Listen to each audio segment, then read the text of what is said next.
নমস্কার, এটা হচ্ছে আরেকটা ভিডিও ঘুরতে যাবার। সেদিনই আমরা গিয়েছিলাম রাম মন্দিরে। তো রাম মন্দিরটা পাশেই ছিল, তো বদ্দা বলল চল রাম মন্দির থেকেও ঘুরে আসি, যেহেতু হাতে একটু সময় ছিল। তো সেই জন্য আমরা রাম মন্দিরে চলে গেলাম। আর সত্যি মন্দিরটা খুবই সুন্দর, নতুন হয়েছে। তো খুবই সুন্দর আর কি। তো প্রথমে আছে বাবা ভোলেনাথ, তারপরে আছে রাম লক্ষ্মণ সীতা।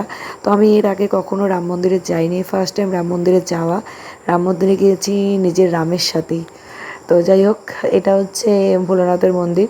তো শুনশান ছিল, কারণ কি আমরা তো একটু বিকেল টাইমে গেছিলাম, তো লোকজন তেমন একটা ছিল না, কিন্তু মন্দিরটা বেশ সুন্দর, খুবই সুন্দর। এই যে প্রথম মন্দিরটা এখানে রয়েছে বাবা ভোলানাথের লিঙ্গ আর কি।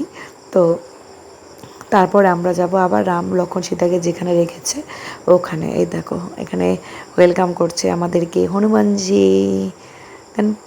তারপরে এই দেখো, এই যে আমাদের ভোলেনাথ বসে আছে। তো এই গেটটা বন্ধ, এই গেটটা আর ভেতরে যাওয়া যাবে না। আর বাকিরা সবাই আসছে। তারপর ওখান থেকে চলে এলাম রামের কাছে। এই যে এখানে আমি তোমাদেরকে দেখাবো রাম লক্ষ্মণ সীতা। এটা ছোটো বৌদি। সবাই ক্লান্ত হয়ে গেছে সারাদিন ঘোরাঘুরি করে, আমিও ক্লান্ত।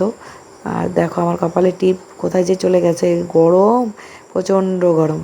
তো যাই হোক, বদ্দা আর বড় বৌদি ওখানে গল্প করছিল। তো ওরাও ফার্স্ট টাইমই এসেছে আর কি, মন্দিরটা হওয়ার পর আসেনি।